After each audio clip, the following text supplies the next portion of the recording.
President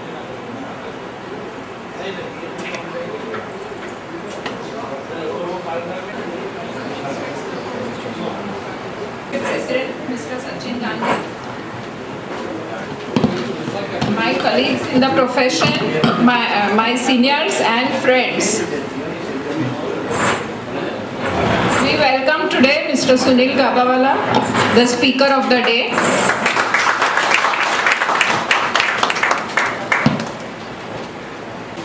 Today, service sector in India has been the sunrise area of taxation since its inception. We find that service sector is more vibrant sector in the economy and is acting as a trigger for the development of the country from developing nation to the developed nation in the direction of Vision 2020.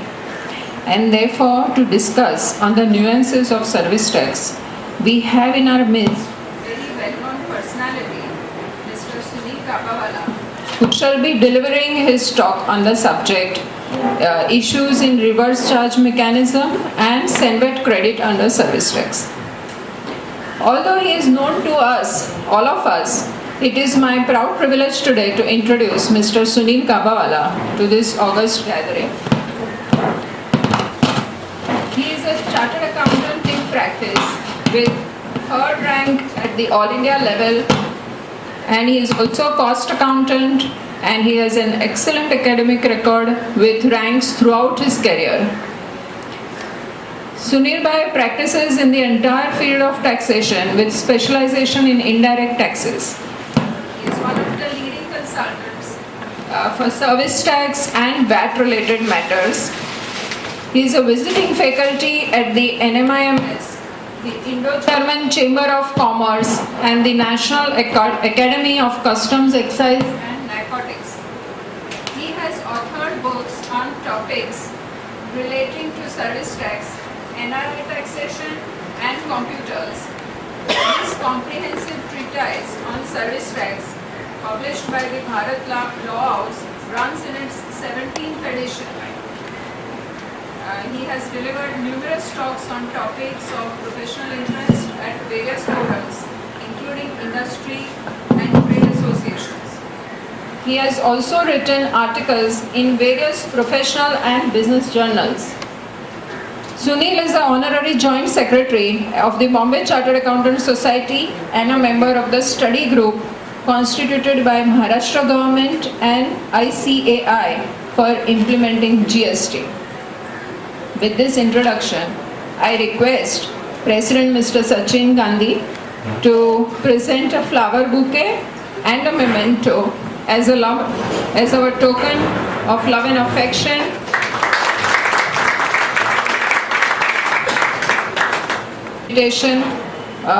Although he is having a lot of engagements, even today he is busy. He has to go from here to some hearing to be attended. I request now Mr. Sunil Gabawala to take over. Thank you.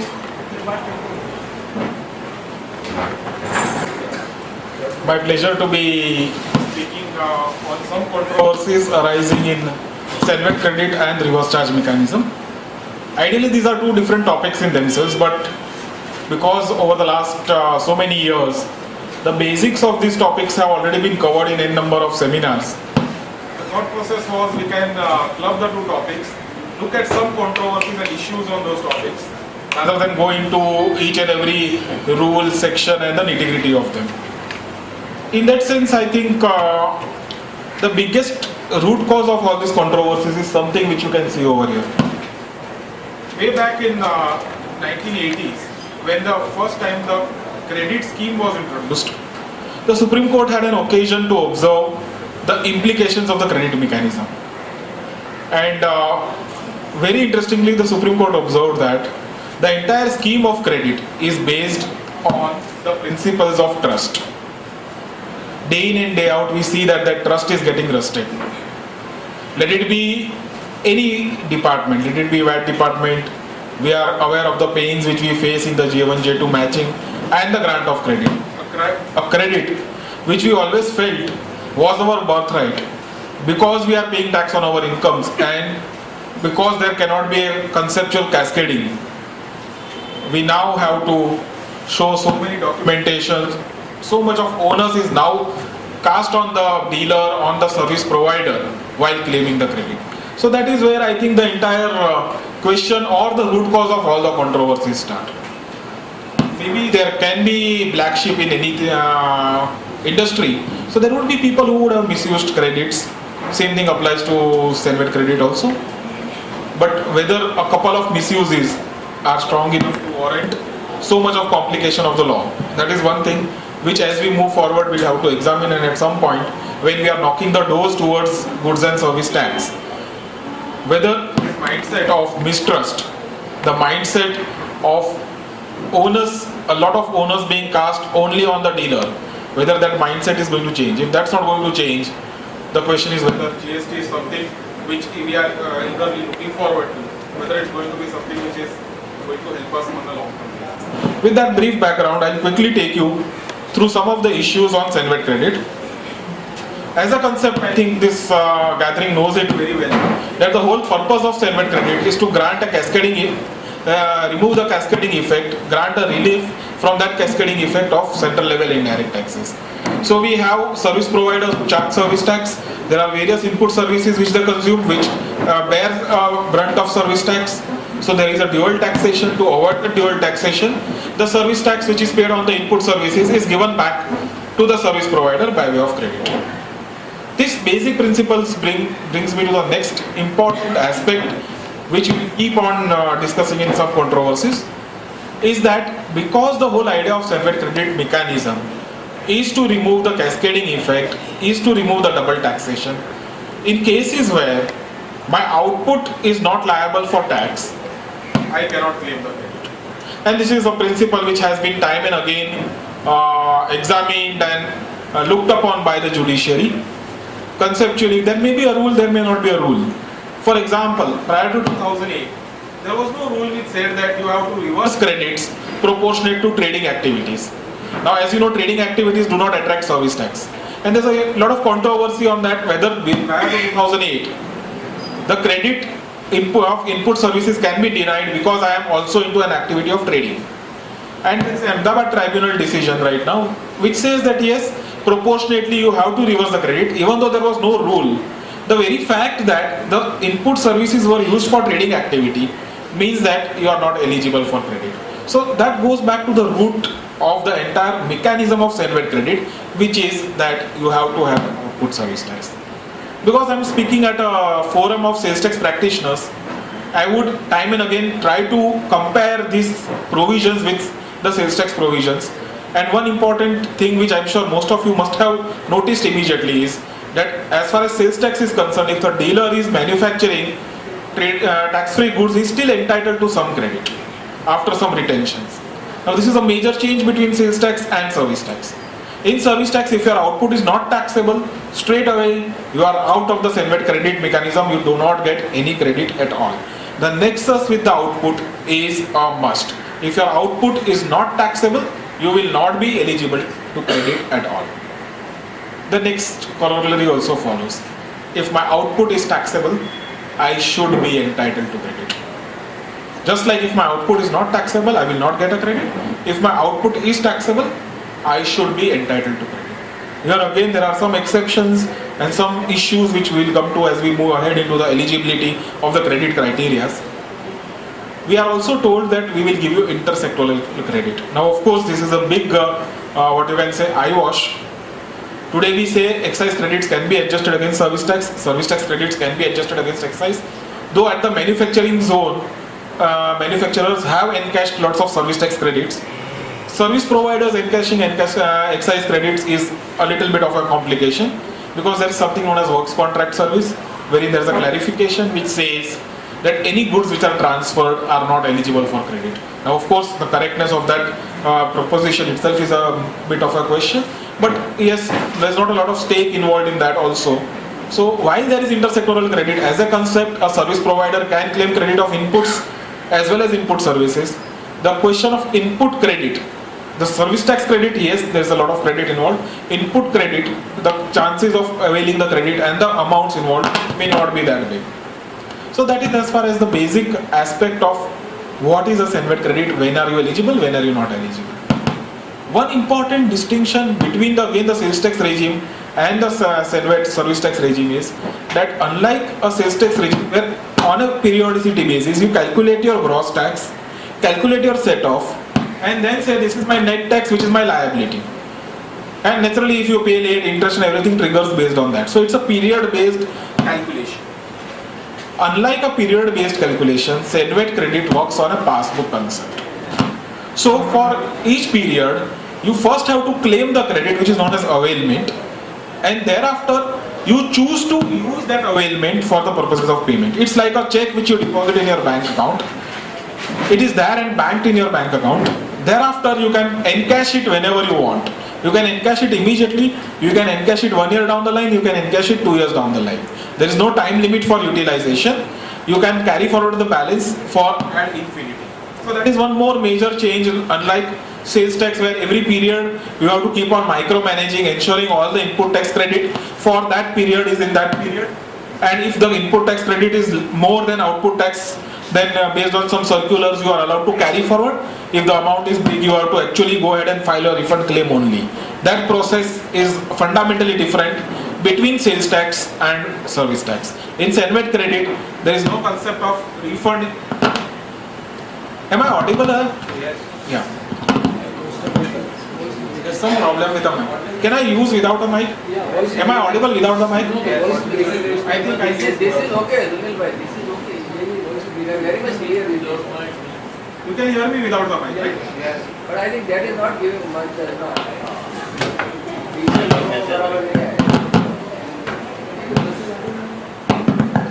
Hello. Is this clear? Or was that better?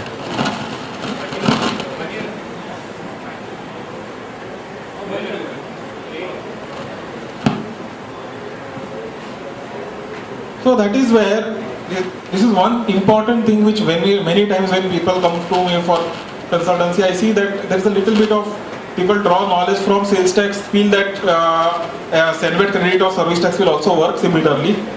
There are these fundamental differences which I thought I should just highlight, especially for people who are from the sales tax background. It is more like a bank passbook. So every time you claim the credit, and this is the next chart explains this. You have an opening balance. So if you are starting it afresh, you don't have an opening balance. You claim the credit. At the time of claiming the credit, it's like you are depositing a check in your bank account.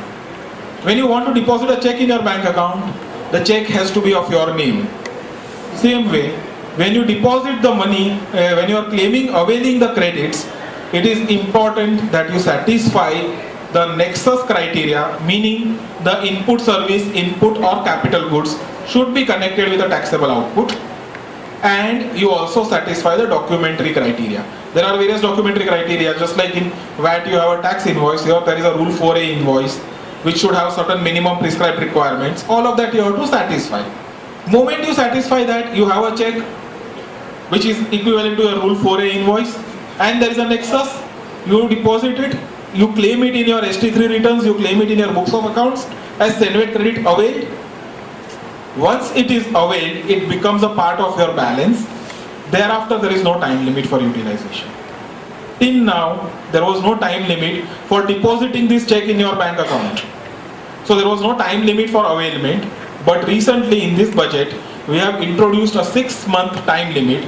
So you have to deposit your check. You have to avail the credit within the period of 6 months. Make no mistake, there is no time limit for utilization. Am I clear?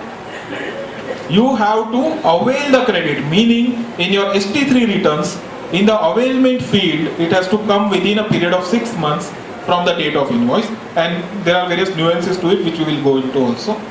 But after taking it in the Senvet register, after taking it in the ST3 return, after taking it in your books of accounts, there is no time limit within which you can utilize. You can utilize it 1 year down the line, 2 years down the line also. Which one? The availment is under Rule 4. Okay. So you will avail the credit under Rule 4.7. Once the availment happens, then there is no time limit for utilization. Supreme Court itself has held it in Daiichi Karkarya and many other decisions. So Senvet credit, if one landmark decision one has to talk about, it has to be Daiichi, which explains beautifully the entire scheme of the credit mechanism. So once it has been availed, then you can utilize it either for payment of service tax or payment of excise duty if you are a manufacturer.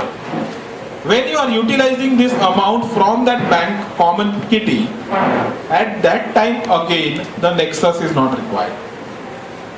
Okay, so please understand this. You might have incurred input services relating to one activity, let us say construction activity. So based on your construction activity being taxable, you are eligible for input services credit. You have claimed the credit. It has become a part of your Senvet account. After becoming a part of the Senvet account, that credit can be utilized for any other activity also. For example, if you have to pay tax on your renting activity, you can utilize that credit for paying tax on the renting activity. And therefore we say that the Senvet credit passbook, the register, is a common register for the SSE across various services. A person might be providing 10 or 15 different types of services. He might be providing commercial construction, residential construction, works contracts, renting, business auxiliary. All of them will be individual services, but the Senvet credit is common, a singular passbook across all the services put together. If there's an unutilized balance, if there's any unutilized balance, it will be carried forward to the next tax period. So we have a 6-year monthly period, half-yearly returns have to be filed. There is no mechanism for refund of this unutilized balance. The only mechanism for refund is if you are an exporter and the refund accumulated balance is on account of exports. Otherwise, for a domestic transaction, there is no mechanism for refund of this accumulated Senvet balance. Unlike sales tax, where at the end of the period, you actually get back the refunds, here there is no mechanism for refund for domestic transactions. The question which keeps on coming up is, as I told you, it's one passbook across various services. Now, as far as services are concerned, life is not so simple. Yeah, there are multiple locations, and under the service tax law, there is a concept of what is known as centralized registration and a decentralized registration. Unlike VAT, wherein there is a common TIN number across the state, here each place of business is treated as a separate registration requirement. So if a service provider has 10 branches, he will need 10 registrations in general. There is an option which he is given that if he wants, he can opt for a centralized registration. So if he opts for a centralized registration, then he has to do a lot of paperwork and all those things. Once that paperwork and everything is done and the approvals are granted, then all the 10 branches will have a single service tax registration. Otherwise, there are certain different registrations. So each registration will constitute a Senvet passbook by itself. So for each registration, you will have an opening balance, availment, utilization, closing balance. Of late, the provisions to transfer credits from one unit to another have become a little bit strict. So therefore today, more or less, we recommend wherever possible, you should go in for centralized registration of service tax, because then you can have a situation that all the credits can be optimally utilized. Otherwise, what might happen is, you might have a accumulated balance in a Bombay unit and Pune unit might be just keeping on paying service taxes. So to avoid that, it's always better to have a centralized registration between Mumbai and Pune units. So we said, this is the broad concept. Credits are available on inputs, capital goods and input services if they are used for a final product or provision of an output service. If yes, there is an availment of credit. If there is no such nexus, then there is no credit. This is what we have already talked about, but these are the technical words and we'll go into the definitions of each of these words one by one so that we get a clarity on each of them and what are the conditions and rules applicable to each of them. Conceptually, again, what we are saying is expenses have to is the area where you will get the credit. Anything which is debited to your expense account or the debit side of the P&L account, you will examine the eligibility of credit, which basically can be either inputs, something like raw materials or various consumables which go into the provision of service, or it can be an input service, various overheads which are incurred, or it could be capital goods, various fixed assets which you buy like computers, etc., bought by a service provider. All of this ultimately become eligible for credit depending on the eligibility of the income, which is either a final product or a taxable output service. If it is an exempted goods or an exempted output service, in that case the credit is not available. So that is how we broadly try to look at the entire thing from a P&L perspective. Now let's go to the definitions one by one.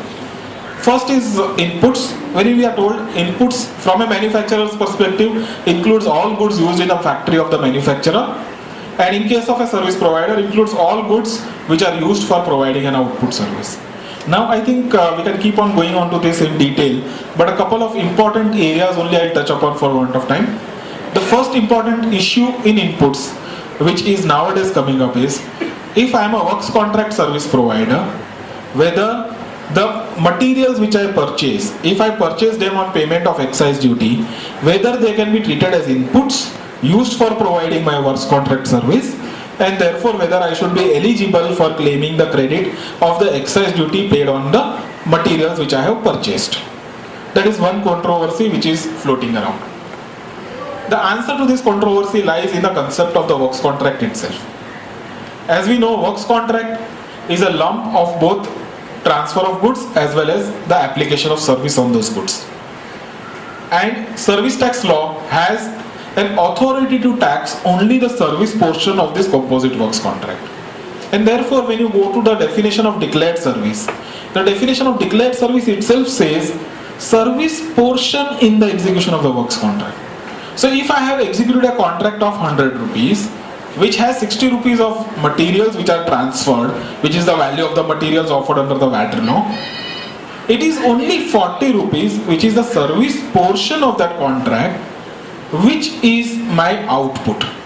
And then I go back to my initial slide wherein I said that the credit is available to avoid a cascading effect. The credit is available only if your output is taxable. So if my works contract has 100 rupees, which has 60 rupees of materials, 40 rupees of labor, as per the declared service entry, my service value starts with 40 rupees. If my service value starts with 40 rupees, how can I claim the credit of the excise duty attached to that 60 rupees? And this is what even the circular and the education guide of the CBC tries to clarify. It says because the materials which are getting transferred do not become a part of the valuation mechanism of service tax law itself, therefore the credit of excise duty paid on the materials transferred is not available. Am I clear on this? That takes me to the relevance of this input definition. If that be the case, what is the relevance of this input definition? Are we saying that as far as the service provider is concerned, no credit will be available under this category at all? Again, the answer to this will go back to your theory of works contract, which we say that works contract basically means the tax on transfer of property in goods during the execution of works contract. And as sales tax practitioners, all of us are aware that whenever a dealer purchases goods, they can be either in the nature of goods, the property in which gets transferred to the client, or the property gets consumed during the process of the provision of the works. So for example, you have fuel which gets consumed during the process of the works contract. That fuel does not become a part of the valuation for VAT. So any consumables do not become a part of valuation of VAT. They become a part of valuation of service tax, and because they become a part of valuation of service tax, to the extent of consumables, if there is any excise duty involved in the execution of that works contract, that excise duty will be eligible as a credit. So that is the restricted perspective from service provider, which I think may be relevant. As far as a manufacturer is concerned, all goods which are received in the factory, unless they have no relation with manufacturing, the credit will be available. And of course there are some negative list items like petrol, construction materials, just like we also have retentions under section 50, rule 54. Here also there are certain exclusions, motor cars, all those things are excluded. So that all of us are more or less aware of. That takes me to the second one, capital goods. Now, capital goods, one important thing which I would like to highlight, again to more, not to STPs primarily, but mainly from an accountant's perspective. There is a fundamental difference between capital goods and fixed assets. There might be items which are not capitalized under your accounts but may fall within capital goods. There may be items which may be capitalized in your books of accounts but yet may form a part of inputs. In fact, inputs is a little bit of a wider word as compared to capital goods. So in that context, let us see what is capital goods. Please don't misunderstand capital goods is equal to fixed assets. There are two different concepts. Here, there is a list of items which are told are capital goods. They have defined it based on chapter entries. So they have said all goods which fall within chapter 84, 85, etc. will become a part of capital goods. Pollution control equipments, components, parts, accessories thereof, etc. Motor cars are capital goods only if you are engaged in that business. Otherwise they are not capital goods for you. Engaged in the business of renting of motor car or provision of that type of a leasing service. Otherwise they do not become a part of your capital goods. Now the basic thought process between capital goods and inputs is that as far as capital goods are concerned, these goods are used reasonably for a long term period, though they are not stated it in so many words. And therefore giving you credit on one day may not be appropriate. So they have staggered the credit into 2 years, 2 financial years. The first financial year you get 50%, the second financial year you get the balance 50%. And then I take you through the main definition, which is relating to input service. Input service means any service used by a provider of output service for providing an output service. Now this is the crux of the entire definition. Please understand there is a lot of difference between sales tax and service tax here. In sales tax you do not have a definition of inputs.